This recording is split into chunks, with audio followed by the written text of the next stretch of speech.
Welcome to Soccer Gaming, and in this video I want to help you be better at MLB 22 Diamond Dynasty style, meaning we are going to learn how to do stubs. We're going to learn how to make stubs. We're going to learn the marketplace and everything, and basically how to flip cards early on in the game, because it changes the longer the season goes along. So this is early game flipping and what you need to look for and what you need to do to make a lot of stubs quickly. So if you'd like to watch that, stick around.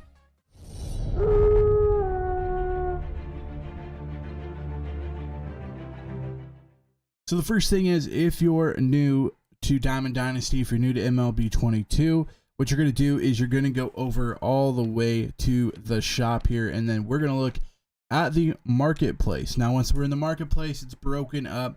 Basically all we're going to do is we're going to be in the MLB players, and then we're also going to be in my orders, where you can see your active orders and completed orders. That we will kind of look over a little bit later. I also want to tell you that there is a companion app that is really useful if you're wanting to flip while you're just laying in bed and not even on the game, or if you're at work and whatever.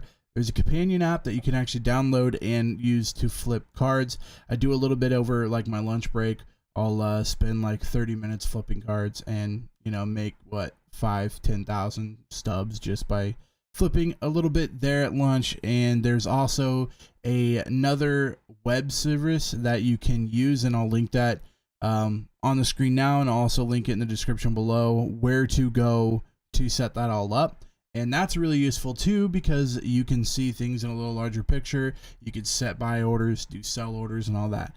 But all we're going to cover in this episode is using the market on your Xbox, PlayStation, or Switch. So MLB players is where we're going to go into, and this is what the screen's going to look like.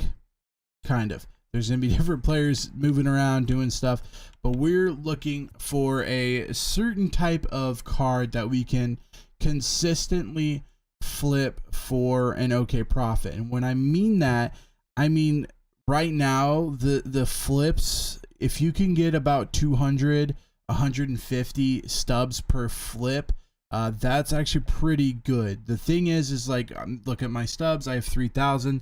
If you have a ton of stubs, obviously you can make a little bit more. Like earlier, I had the Bobby Witt card, and I ended up selling it for 58, then buying it back for 49, made like 3,000 or 4,000 stubs just by that flip. However, you needed like 50,000 stubs just to even buy it and try to flip it.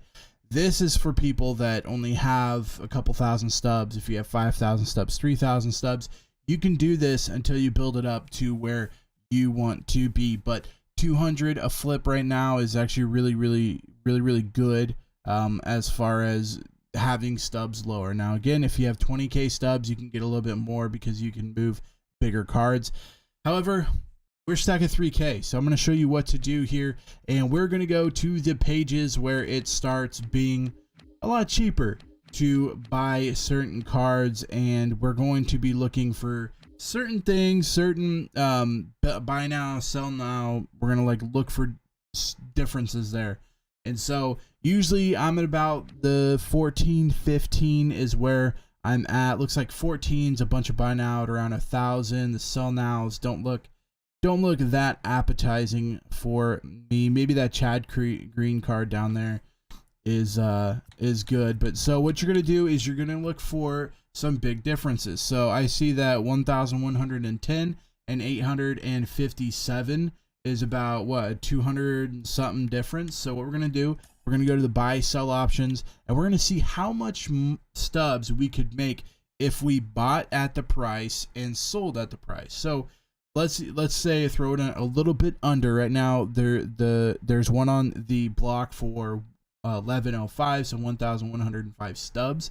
So if we ended up buying one and trying to sell it, and say, oh, it dropped a little bit, it's now cost 1,100 coins or stubs to sell it, we'd actually make 990 stubs back. Now you're going to compare that to how much you bought it for. So if you bought it for, in this case, it says 855. Let's say we go 860 or whatever. We're actually making about 130 per card per flip. So if we set here and do this and we flip one card, let's say we get 130, then we flip another card that's 260, flip another, and say you flip 10 cards, you're looking at about 1,300 stubs in profit.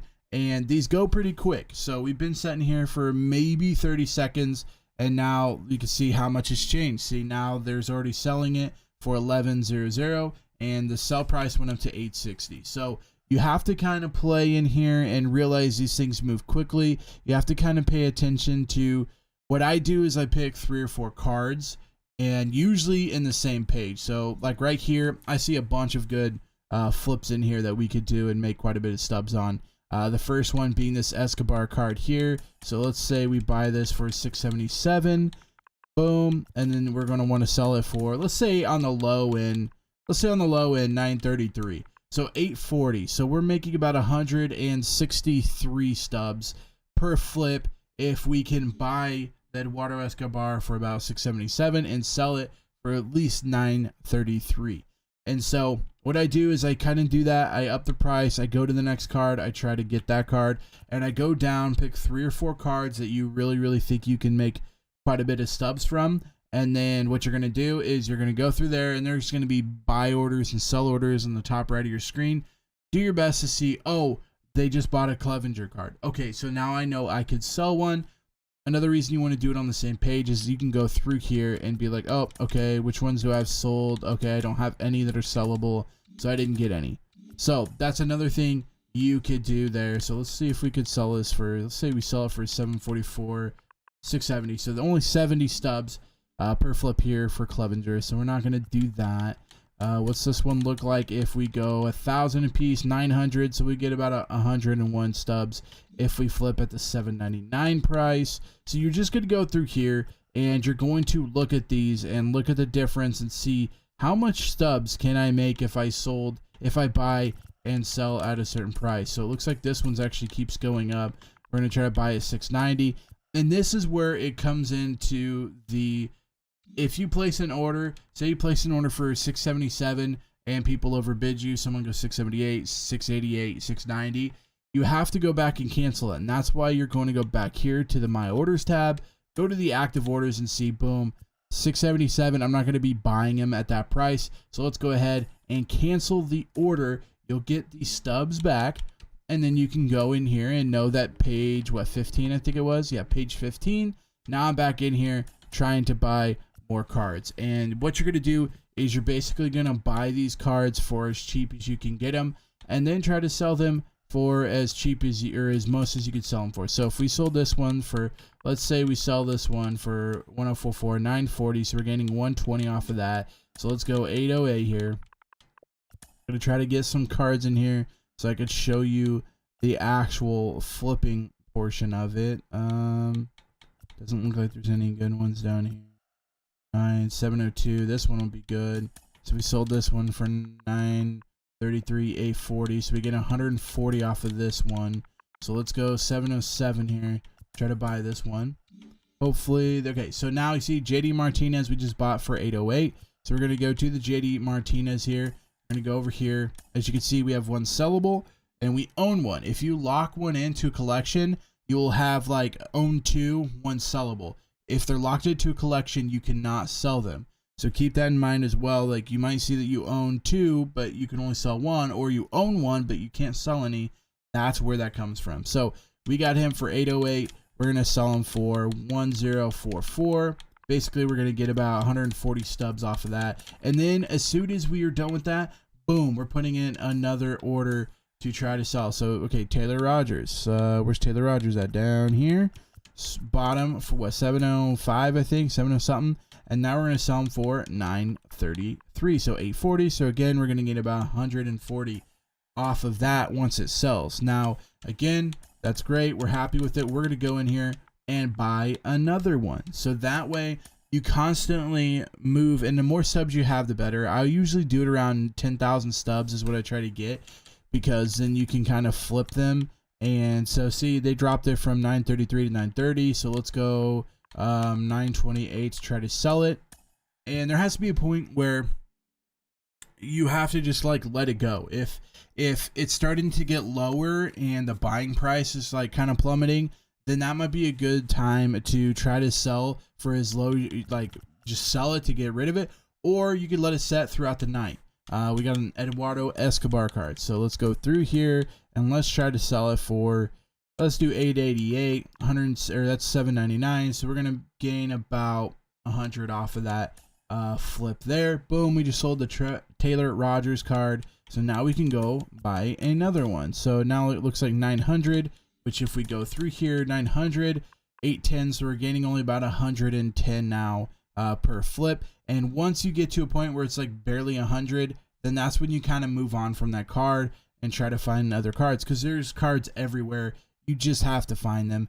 And then if you have like, so if you have a small amount of stubs and you're looking for like, well, I want to gain like 100 or something, but I don't have 10K stubs. The other great place you can go is continue to go through these pages and start looking at buy now prices, or you could do filters, but it's a little more difficult if you do that because you lose your page. But you go through here and you start looking at these 400s. So this 404 and 259, right? They're only 150 off, which means, oh, well, I doubt I'd make 150 with all the taxes. However, because they're so cheap, the taxes are not that high. So at 400, you're only losing 40 stubs in taxes. So you're gaining, you sell this, you buy it for 260, you sell for 360, you gain 100. So even though you look at it and they're only 150 off, you're not losing much in taxes as you were when it was 1,000 and you were losing 100 per flip. Now you're only losing 40 per flip. So that's another thing you could do, is go through here and try to find some good ones there. And like the Will Smith is going to be kind of the same. This is going to be the same. Like you can go through here, and the 200s, the 300s, this is like a really good flip right here for this Trevor May. So if I sold this Trevor May for 388, be 349, so I get a little under 100.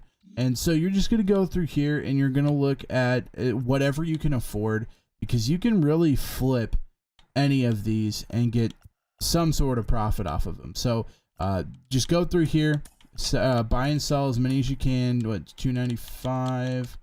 Try to buy for 295, see if we can get one, because if we do, we're going to sell for 450, which will give us 405. So we're going to get about 110 off of this flip, but it's also a cheaper card. Boom, we got his buy order. Let's go ahead and sell him for 450, and boom, when it sells, we're going to be making 100 profit there. And then again, go right back at it, add another buy order there.